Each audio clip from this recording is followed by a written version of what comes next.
على رسول الكريم أما بعد فأعوذ بالله من الشيطان الرجيم بسم الله الرحمن الرحیم. صدر علی وقار، ارباب المدانش اور سامعین سخن پرور، السلام علیکم.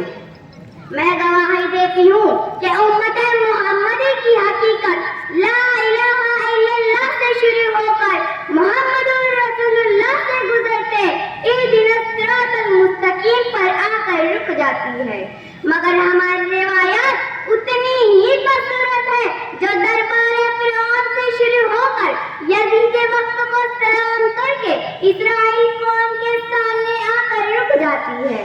یہی وجہ ہے کہ حسین ابن علی کے نیزے کی نوک پر قرآن سنانے سے لے کر صلاح الدین ایوبی کے قبلہ اول پر فتح تک ہم اپنی دستار کو اونچا رکھتے تھے، مگر آج ہم زمینی خداؤں کے سامنے سر جھکائے سلامت سلامہ کی صدا لگائے بیٹھے ہیں، تو اس وقت یہ عرش یہ فرش پکار اٹھتے ہیں کہ اے نوجوانوں اٹھو اور علامہ اقبال کے اس پیغام کو اپنی جامہ پہنا دو کہ آئین جوان مردہ حق گوئی وہ بے باکی.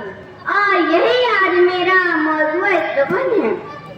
سامعین اکرام، ایک ہمسان کی جنگ چھڑتی ہے. جناب حمزہ کے مد مقابل آنے والا عقبہ قتل ہوتا ہے.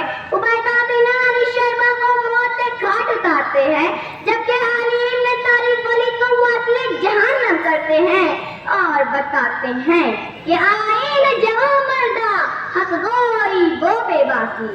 ناظرین، احد کا میدان، حق کا پیروکار شیر خدا کے لیے لاپتہ الا علی لا سیف الا ذوالفقار کی سند اترتی ہے اور بتاتے ہیں کہ آئین جوان مردہ حق گوئی وہ بے باکی. سامعین باتمکین، میدان کربلا جب دیکھا روز اٹھتا دھواں، فضا میں گونجتی آواز الکش الکش. جوان بیٹے کے سینے میں لگی بچے، کہیں ننھے بچے کے گلے لگا تیر، کہیں علی کی بیٹی کی چھنتی ردا. کربلا سے کوفہ، کوفہ سے شام کا سفر، لیکن اس بے کسی کے عالم میں بھی حسین ابن علی باطل کے سامنے حق کا علم بلند کر کے یہ دنیا کو پیغام دیتے ہیں کہ آئین جوان مردہ حق گوئی وہ بے باکی. جی ہاں سامعین، منظر بدلتا ہے. فلسطین میں ظلم و بربریت جاری ہے، لاشوں پر لاشیں گرائی جا رہی ہیں کہ ایسے میں ننھے ننھے فلسطینی بچے ہاتھوں میں پتھر اٹھائے اپنے حق کے لیے آواز بلند کر کے یہ درس دیتے ہیں کہ آئین جوان مردہ حق گوئی وہ بے باکی.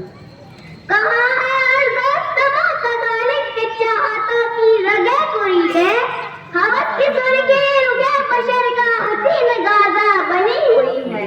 کوئی مسیحا ادھر بھی دیکھے، کوئی کو چارہ گری کو اترے، افق کا چہرہ لہو میں تر ہے، زمیں جنازہ بنی ہوئی ہے، زمیں جنازہ بنی ہوئی ہے.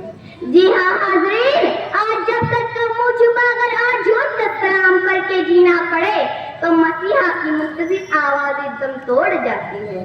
یہی وجہ ہے کہ آسام، برما، شام، فلسطین میں ہونے والی ظلم و بربریت کے بعد امت محمدی کے نوجوان عیسیٰ تعظیم کی زینت بنے موئے موئے کی صداؤں پر رقص کر رہے ہیں. تو ان نوجوانوں کے لیے میرا پیغام ہے کہ اپنے اسلاف کی طرح آئین جوان مردہ حق گوئی وہ بے باکی کی تصویر بنے.